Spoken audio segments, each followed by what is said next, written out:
This is Nigerian News Center. We shall be looking at the exploits of Ojukwu and how Nnamdi Kanu and Simon Ekpa came into the picture of Biafran struggle.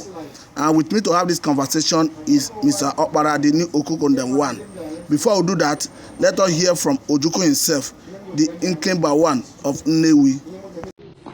We have tried to live a Nigeria designed by Great Britain and handed to us. We have found it difficult to live in that Nigeria. We have fought a civil war, killed so many people, and still we have the same problems reoccurring. Perhaps the time has come to revisit the very foundations of Nigeria. Good day, Mr. Okukundem. Good day, my host, Pastor Matthew. Okay, today we shall be looking at the exploits of Ojukwu himself. I'm talking about the Ikemba of Nnewi. How all his exploits. I'm talking about the Ojukwu that led the Biafra war. That led the Biafra troops during the Nigerian Civil War. Then thereafter we shall be looking at how Nnamdi Kanu and Simon Ekpa took over the battle of fight to liberate the Biafrans from him. But let us start from Ojukwu himself, his exploits. I know you are a man that understands all the activities of Ojukwu right from the cradle. What do we have to know about him? Yeah, I am Mr. Okpara Okokundem. In this Republic of Biafra, live by Mazen Nnamdi Kanu and his IPOB government of Biafra. Long live Republic of Biafra. Long live Mazen Nnamdi Kanu. Long live Simon Ekpa. For me, for the time being, let me cut it short for starting from here. Ojukwu, Chukwuemeka Odimegwu Ojukwu, the son of Sir Louis Odimegwu Ojukwu, was a purely Igbo man with Igbo blood, Biafran blood in his veins and all over him. Ojukwu was a man from Umudim Nnewi, in present Anambra State of Nigeria. And he was born in Zungeru. He grew in Zungeru as a boy. Before coming back, I think he attended King's Secondary School, Lagos here, before he proceeded to England, where he read his master's degree in Oxford University. Now, Ojukwu exploit were so many, which if we say we should narrate it now, it will take them. It may start by, as I did introduction of Okay, let us start with his enlistment into the Nigerian army and take it off from there. Okay, he was enlisted in Nigerian army after he graduated because father wanted him to read law. He went and read history. After he came back home, he wanted to join Nigerian army. The father said no. The battle, because the father was an inflation man in Nigeria at that time. He went and lobbied all the home military officers, both Britain and Britain and Nigeria. And that time, Britain was in control of Nigerian army, not to enlist Ojukwu into Nigerian army. And he planned with them that unless Ojukwu will go as a recruit, he know with that one, Ojukwu will be frustrated. So everywhere Ojukwu go, they will say unless you go as a recruit, Ojukwu had to remove his Oxford suit, Oxford certificate and everything. Don't put in house and enter as a recruit, as a common man in Nigerian army. It was during the parade in Nigerian army. After the parade, the white man handed Nigerian man, the sultan of Nigerian, the mantle and went to rest. When the Nigerian man came and said, instead of atis, the man will say achwaya. Oju came out and said, no, sir, don't insult, don't disgrace us. It's not achwaya, it's atis. Then the man started arguing with Ojukwu. What would you do? Ojukwu said no, stand on his feet. Said no. Then when the white man saw what happened, the white man came and started asking them what is the problem. Ojukwu, the man explained that the Nigerian man came from north, explained that Ojukwu is trying to correct him, insulting him, but it's not achwaya, it's atis. Ojukwu said, sir, with all respect, I call him that this what you are pronouncing is not achwaya, is atis. When the man, as they start to speak, the man looked at Ojukwu 2 times and calls him, who are you? Come, He bring the man aside. Then when the man understand where Ojukwu was going, the man say, okay, there's no problem. It's a Chowaya, let the man go. Then the man bring Ojukwu aside, start asking him. Ojukwu explain himself, say, Oxford University, what are you doing in Nigerian army? Where ordinary Santa Six in Igbo people don't like to enter army. You agree to want to enter army. He said that yes, that's what I want. The man said okay. After all said and done, the man give him paper that no man should stop him again. That's what man give him paper that he's not officer's course. From officer's course, I think they give him lieutenant or so. By then, they have arranged Ojukwu and Basanjo, Benjamin Ekpa, and other Nigerian army officers to go army training school in Tashi, Ghana. When they read there, the people in Ghana saw that Ojukwu is more advanced, more wiser, more everything than others. They made Ojukwu instructor again in Tashi, Ghana, army school, army college, Ghana. Then Ojukwu instructed all of them and came back home. This is how Ojukwu joined Nigerian army. So at what point did Ojukwu decide to embark on civil war? Ojukwu was a lieutenant colonel before he backed on civil war.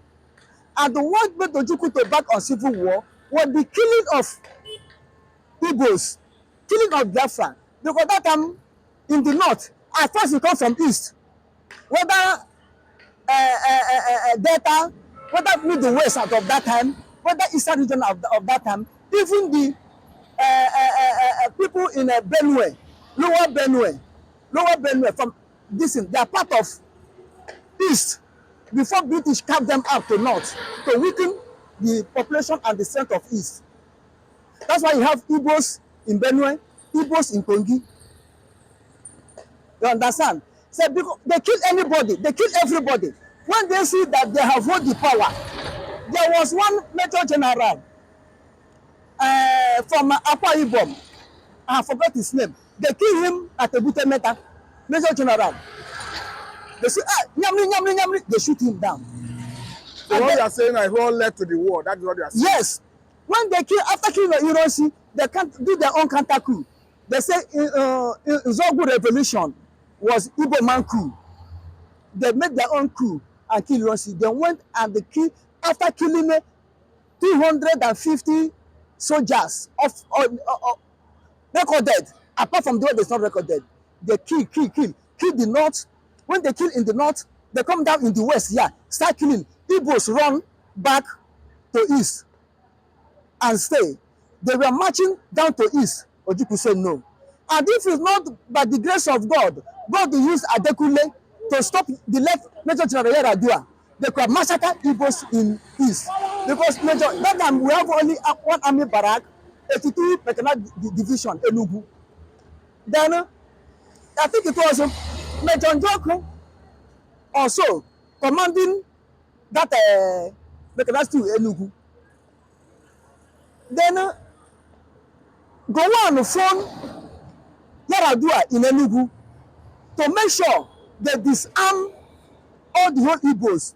They should take force and collect that command and to make sure they disarm the whole Igbos and start killing Igbos from the barrack. This man, Benjamin Ekpa, intercept the discussion and went and tell the man that the man should do what? Hand him over willingly. See what is going on, otherwise they kill the whole Igbos now. The man said, is it what's going on? Because they have heard what is going on. Then the man give and surrender to Adekunle. Adekunle took over and disarmed the whole army officers, both Yoruba, both Hausa, both Igbo, disarm everybody and lock the ammunition. That's why they are not able to carry out. Before Ojukwu came to realize what was happening, he was the then governor of Midwest, of Eastern region, governor of Eastern region. Well, the late Major General Ejo was governor of Midwestern region because that time he was a major. So at what point did they get to Aburi Accord before the war? They went to Aburi Accord when all the whole settlement was nothing. Then Ankrang in Ghana had to invite them. Accra? Ankrang. Okay. The chief of army, the army staff. The chief of army staff, not army general staff. the third in command, because after the downfall of Kotoka, because Kotoka and Afefa took over from the civilian, and the Akran was a retired Major General in Ghana. Then when the Afefa went in, Afefa, Gowon was the head of state, Afefa was second in command. They then went and called Ankara to come and head the army. Then after the death of Kotoka, Afefa took over as the main head of state. Then Ankara followed him. Then it was Ankara that invited them in Ghana, Aburi. Then all the whole Aburi agreement, had it been Gowon to keep Aburi agreement, this agitation or Biafran war or anything could not have happened. Obasanjo went with Aburi Accord. David Ejo went. Gowon went. In Biafra side, Ojukwu went. This man, Mbanefo, go. This man, Chinua Achebe, was with them. You understand? Then after coming back to home, Gowon refused to implement the Aburi Accord because the then chief of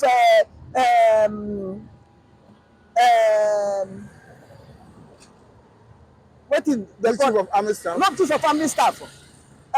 The man that headed Nigerian judiciary. Okay, the chief Attorney General. Okay, Attorney General. The Attorney General of Nigeria was a Yoruba man. With the help of British High Commission and Awolowo, they advised Gowon not to implement Aburi Accord. Because Aburi Accord is let there be confederation. Not to go back to your region. East, go back to your region. Middle West, stay in your region. Western region, stay in your region. Let everybody contribute to the central. We have weak central government, but regional powerful government, which means as we are trying for restructuring now, and people are trying for restructuring, that's what happened there. Because after Hiroshi took over, Hiroshi destroyed regional government and match the government together, form unitary government that the center have to decide whatever will happen, which is what is happening now. That lead the north to shout Araba, Araba, Bamuso, Bamuso, divide, divide, we don't want, we don't want. But as things turn the way it turned, they went to Aburi to restore that thing back under Aburi Accord. When they come here, Awolowo will take Gowon and the Deputy Attorney General of Nigeria with British High Commission that you don't know that when allow this thing to be again, these people will have more power. They have the sea, they have seaport, they have oil, they have coal. They will exploit it by then having a regional police and central army. They can build that regional police with their money to build their own army. Then they can liberate and go at any time.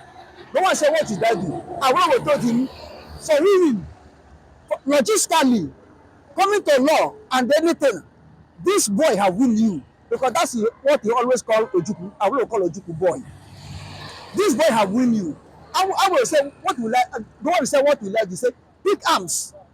Pick arms. It's only arms you take to subdue them and bring them back. Then, that's why the one came and said no. And the war now broke out. The war broke out. And how the war broke out? Therefore, Ojukwu said, on Aburi we stand.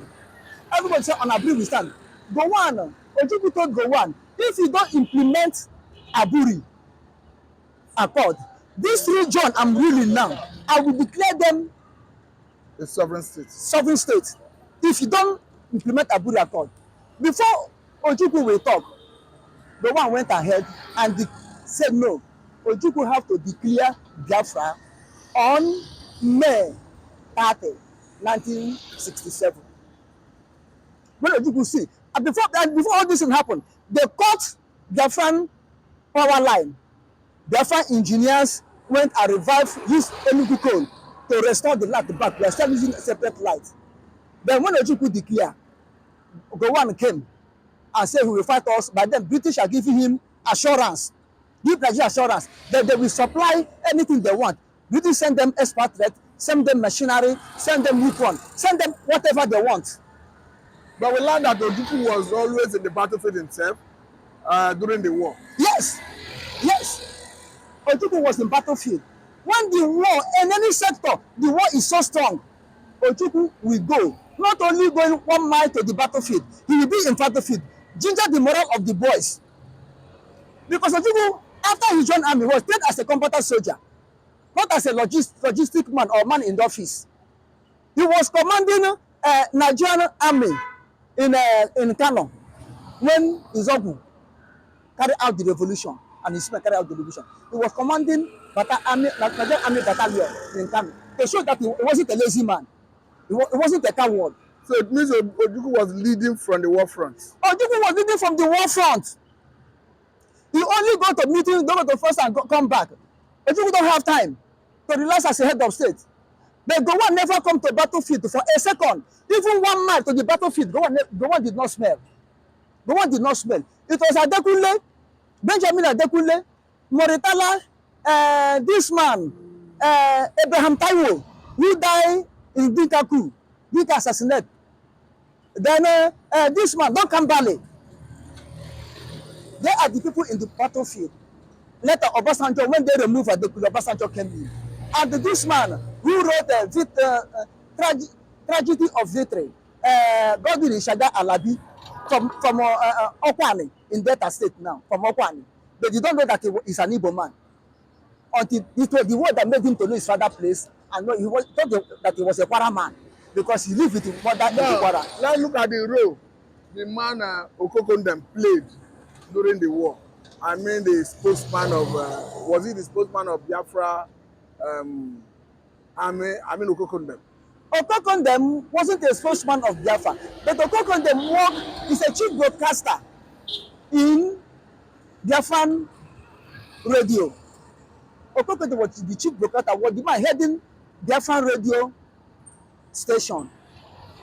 Well, Ojukwu Merije was Biafra chief propaganda. Then, Okokondem, if war is to win by the mouth, Okokondem from Akwa Ibom and Ojukwu Merije, who have won the war for Biafra. They could have won the war for Biafra. But you know, whereby you are fighting, not that Nigerian army are more technical than us, than Biafran soldiers. Biafran soldiers are more technical than them. But what they lack is ammunition. What they lack is ammunition. And throughout the whole 3 years plus, we fought the war. No country will come today say we own them. Because we understand that Ogbunigwe, as it was popularly known during that war, was developed in the course of the war. Yes, was developed in the course of the war. This is what part of the conviction. British convinced European people not to support Biafra. Not to support Biafra. Because British went and told Soviet Union, Russia, who was the head of Soviet Union, that why do you want to support these people? Because Ojukwu went there to seek for alliance to support us. They said, why do you want to support these people? Look at these people. They get in their independence in 1960. 6 years interval, they get independent. War broke out. And these people go home. Under 6 months, they fought. They start manufacturing their own weapon. Then do you think that if these people succeed and become a nation, you and them will be competing in arms market? Because that time Russia depends on arms. Because all these mineral resources that Russia have got now, they haven't got it that time. They depend on iron, metal work, arms. That's where Russia depends. They were the best producers of tanks, apart from German. AK-47, we know that is from them.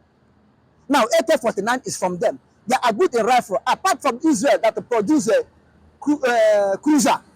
It was only Israeli cruiser that can compete with the Russian rifle. The British went and convinced them that if these people, under 6 months, they start producing their weapon, if you support them, they become a nation, they will overall you in the arms market. That was one of the things that made Russia to pull out. Then British went and they tell other people that Biafra are producing mass destruction weapon. Yes, weapon of mass destruction. Mass destruction. Don't support them. When our people went to lobby for support, they asked our people what is meaning of Ogbunigwe. Our people say killing in mass. They say, that thing that British told them is true. That these people will produce weapons to wipe away the whole world. They said no. Ogbunigwe and Ogbunigwe made the war to last, to sustain. We produce our own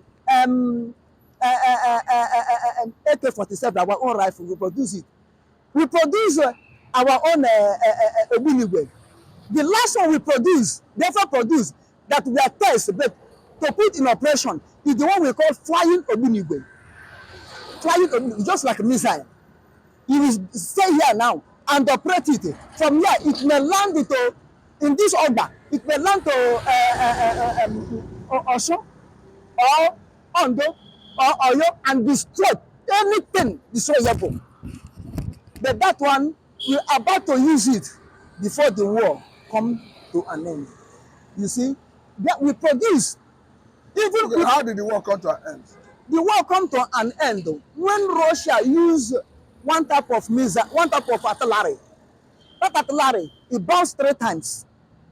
When it lands here, boom, it will explode. Then the next one, it may land at Bega, explode. The next one, it may land at Shagamu, explode. They are 3 in one release. Boom, boom, boom. And as they explode, it has chemical content that anybody that breathe in will be suffocating. Even though if it not touch you, as the air is spreading, whosoever, whether military or civil, even animals, the thing will be spreading. And the military, any living thing held it. That one will be suffocating. Blood will come out from eyes, from nose, from mouth, from ear, from anus, from reproduction organ, whether male or female. Blood will come out from any space. So this make our people to be weakened. Before we will import mask, before we import mask from North Korea, the thing have weakened our people, weakened our soldiers. We continue withdrawing, until finally Luguta fell. When Luguta fell, withdrawing until this territory called Olo, so they call Olo North Town, and Olo Northeast, Idato South, Idato North, all this area. In all this period, you are saying, where were Ojukwu? How was he coordinating the war? Ojukwu was still saying and coordinating the war until finally, the people that support Biafra, Tanzanian, Ivory Coast, Gabon, Zambia, and the Haiti, and the other prominent Igbo people, like Philip Effiong, second in command. This Chinua Achebe,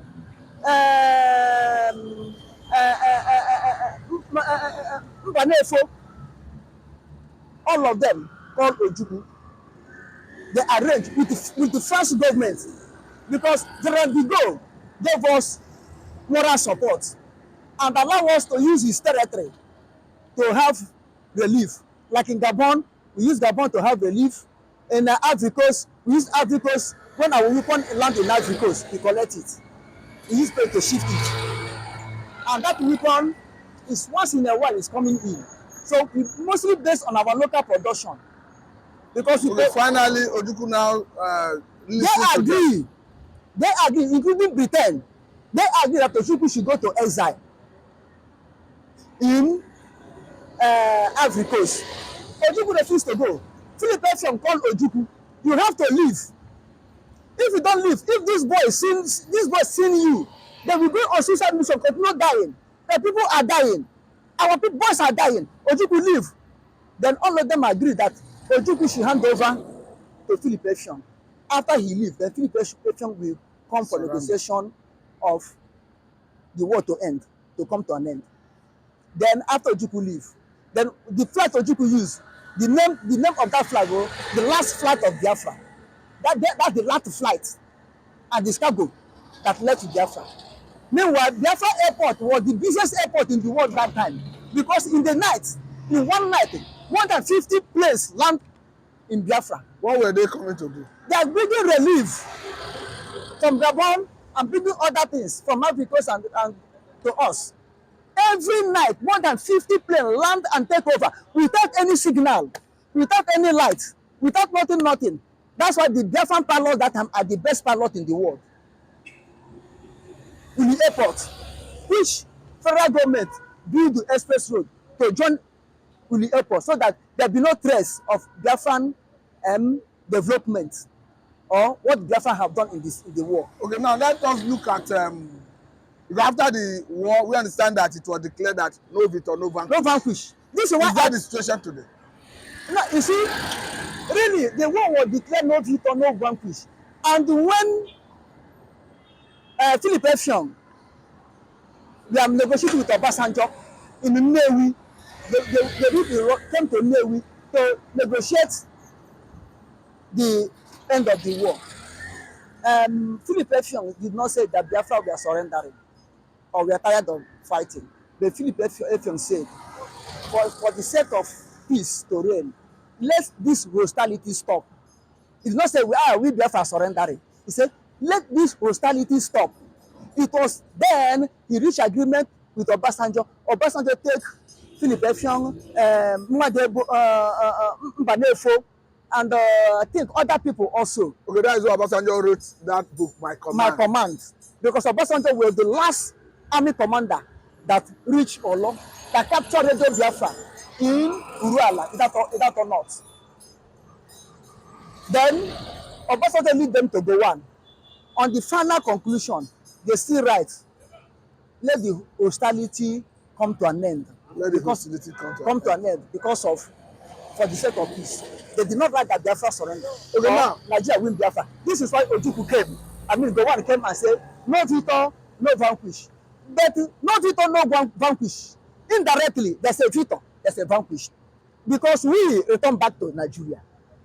Biafra return back to Nigeria. And if you come to international law, he said that any nation fight for their liberation and we are brought back to the nation they don't want to be. They were brought back by force into that nation, to be in that nation. After 30 years. So that is in international law. No. After 30 years, if the leader is still alive, they can rise up to agitate for their freedom to go, but not with war again. Not with the war gun again. Okay, is that where Nnamdi Kanu came in? Nnamdi Kanu did not came in fourth of all. It was Wike that came in. Okay. Or was it that came in? That time Ojukwu have returned back from exile. In 1999, because Ojukwu was alive when this started. 1999, Ojukwu, Obasanjo regime, Ojukwu hand over. Because that time, it had been more than 30 years. But let us understand, did Wazirike get consultation with Ojukwu before he started? Yes, Wazirike get consultation with Ojukwu. Ojukwu back him up. Because Ojukwu gave him most of the documents that he was using, different documents. And I think in the same 2002 or 2001, Ojukwu and the Wazirike went to America to commission Biafran House in America. They commissioned it in America. But along the line, when Wazirike saw little temptation. So invariably, Ojukwu actually handed over to Wazirike. Let us say the truth. But Wazirike fuck up. Collect money. But that one is allegation. Not allegation. Wazirike did it. I am Okokondem. Mr. Akpadini Okokondem telling you, Wazirike collect it. Because Ohanes and Igbo politician want to use it as political agitator. They deceive Wazirike. Really, Wazirike was deceived. They went and told the Wazirike in the prison, because Wazirike spent almost a year. They went and told Wazirike in the prison that your people you are fighting with them, they are forsaking you. All of them have collected money and turn back. You will die here. And really, Wazirike may die here, may die there. Because that time Kofi Annan was Secretary General of United Nations. Wazirike carried document he wrote for restoration of Biafra. Give Kofi Annan. Kofi Annan carry am go give Nigerian government. They know what they said to Kofi Annan carry the documents or the petitions or notification of Wazirike wrote to the United Nations, dump in Ghana. It did not reach the United Nations. When they got that the United Nations don't have any heat, they saw the Wazirike, the United Nations don't have backing of what they're doing. They're going to die there. Okay, now let's look at how did Nnamdi Kanu came into the picture to start leading the action. Yes, it was when Wazirike backed out. And then Nnamdi Kanu called him. Nnamdi Kanu was handling Radio Biafra. Wazirike opened in London and doing his work. his normal secular work. When Owazike will tell Nnamdi Kanu, Nnamdi Kanu will tell Owazike, bring the money to fund this thing, to this. Owazike will tell him that Owazike have already come out. And you know these people, the money we are using are their money, and there's no way I can transfer money again. So that. When Nnamdi Kanu find out that Owazike have succumbed to Nigerian pressure, have turned his back to what he started, Nnamdi Kanu have to pick up that Radio Biafra, run it by himself with 5 people. With the 5 people, run it by himself, and using his money that he earned as a salary, running those things. From there, Nnamdi Kanu build up. When Nnamdi Kanu build up and take over fully, and they change it from Mozob to indigenous people of Biafra, then Nnamdi Kanu have to go to United Nations and register direct. He registered direct. United Nations give him certificate of everything to agitate for self-independence. So Nnamdi Kanu hold every record, hold every certificate, hold whatever will make him to stand and agitate. Now let us look at how the Simon Ekpa came into the picture. Simon Ekpa came into the picture. Simon Ekpa was on his own. He didn't start with Nnamdi Kanu. But along the line, Simon Ekpa picked interest in the agitation. When he saw what Nnamdi Kanu was doing, the Simon Ekpa was having his own platform, promoting Biafran cause in his own platform, as he can do that time. Before Nnamdi Kanu can recognize what Simon Ekpa was doing, then they have contact. They contact themselves, and Nnamdi Kanu administer Simon Ekpa, interview Simon Ekpa one-on-one, person on person. If DOS were denying, but they know. Then it was when Simon Ekpa, Nnamdi Kanu administer Simon Ekpa, interview him, query him, that Nnamdi Kanu brought Simon Ekpa into IPOB, one family. And if that time there was a speech that Nnamdi Kanu always make, watch Simon Ekpa, the man is so fantastic. He has carried this struggle to another level.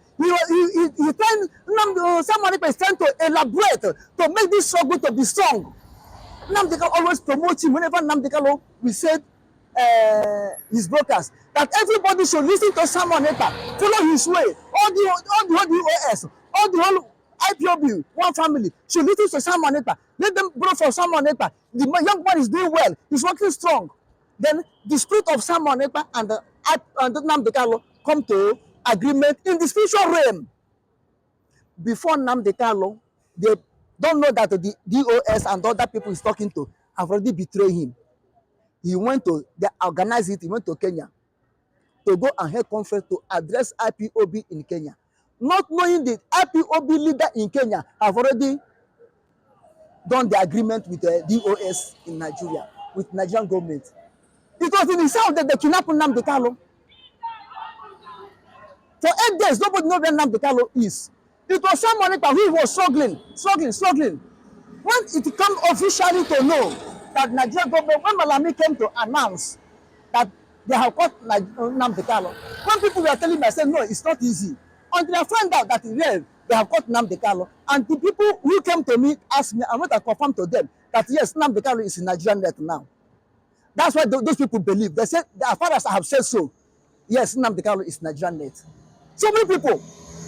Then from there, when Simon Ekpa wait for 6 months, DOS and other prominent people are not doing anything for the release of Nnamdi Kanu, then Simon Ekpa have to come out. Both Nelly Ofebu and others try to convince Simon Ekpa to follow their trend so that everything will mellow down. Nnamdi Kanu will die in prison. Simon Ekpa said no. Then they start cascading Simon Ekpa, start cascading him. He insult a member of IPOB. He did not swear a legend. He don't do this. He do not do that. But they forget the broadcasting of Nnamdi Kanu. They hear it concerning Nnamdi Kanu and concerning Simon Ekpa and his good work. They put that one aside.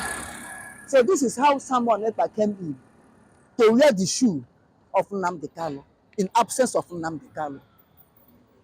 So he's now wearing the shoe of Nnamdi Kanu in absence of Nnamdi Kanu. So this is how Simon Ekpa came in. And without Simon Ekpa, Nnamdi Kanu could have been a forgotten person.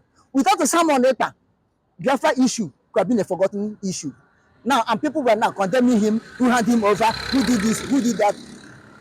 Look at what Nnamdi Kanu was supposed to do, and DOS and the people that are condemning Simon Ekpa were not able to do it. Simon Ekpa is doing all those things. You understand? Open the office, contacting international community for the backing of declaration of Biafra. And I am sure immediately Biafra is declared, Nnamdi Kanu will come out, because you cannot hold another person in your cell without committing any crime. Are you all right now? Give